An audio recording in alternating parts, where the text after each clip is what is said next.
3 soldiers were killed while uncovering a tunnel shaft that was booby-trapped in southern Gaza.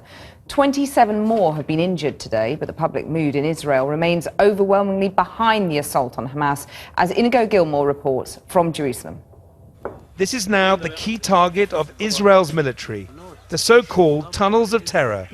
Today, the army said it had blown up 3 more of the tunnels coming from Gaza. And this is what they're scared of. In a video released by Hamas, their operatives can be seen infiltrating inside Israel before brazenly launching an attack, killing 5 soldiers. Such threats preoccupy many Israelis, and it's one reason why Palestinian deaths in Gaza scarcely get a mention. Israel is focused on its own victims. Last night, hundreds gathered at the Great Synagogue in Jerusalem for a memorial to 3 Israeli teenagers. Their killings in the West Bank triggered a bewildering surge of violence that no one now seems able to stop.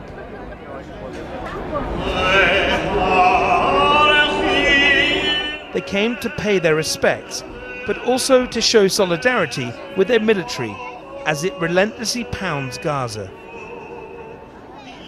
Let them go till they clean them out. It's all our boys. We love them all dearly. Joyce Boyne told me her son David was shot dead by a Hamas terrorist in 1996, and she insisted the offensive must continue. We have the Lord above who directs us and watches over us, and we cannot show our weakness. We have a strong army, and we've got to stop it. Enough. Enough. And we need to end the propaganda from both sides, because... The propaganda? What kind of propaganda? I don't know, I think it's a young American working in Israel decided to speak up. It didn't go down well.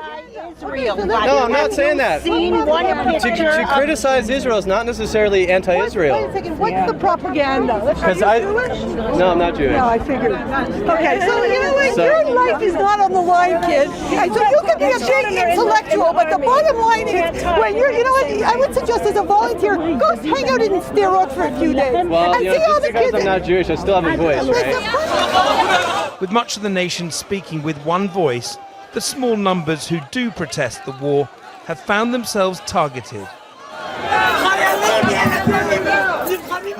Anti-war demos have been countered by protests staged by ultra-nationalists who are not afraid to air their racist, extreme views.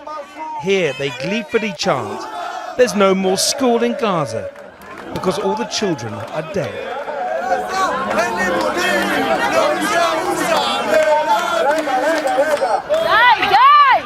These protests have often turned violent as incitement grows. Many anti-war activists say they've been attacked, sometimes with iron bars. One of those assaulted agreed to meet us, but insisted on remaining anonymous. Such is the climate of fear. The people really believe and want to demolish the Palestinian people. What do you mean demolish? Like eradicate, wipe them?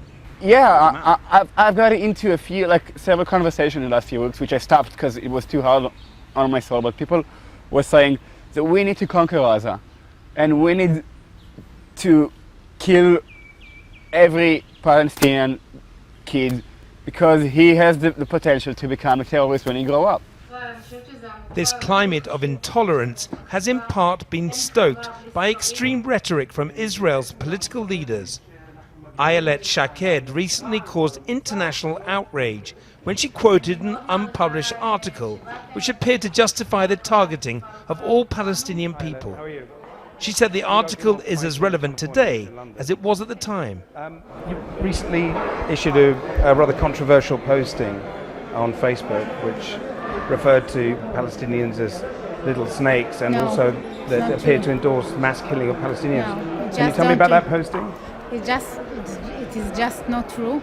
I posted an article that Uri Litzu wrote 12 years ago, and in his article during the second Intifada, when buses will explode in Israel, he said that the shaheeds, the suicide bombers, who are doing that, exploding women and children, if their mothers encourage them, then they have to go with them or something like that. This is what he said.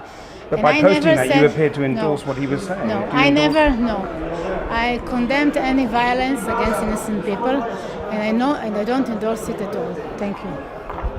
Whatever her intentions, the fact that a member of parliament felt comfortable enough to publish such an inflammatory article says much about today's Israel, where those who speak out against the war can find themselves denounced as an enemy within.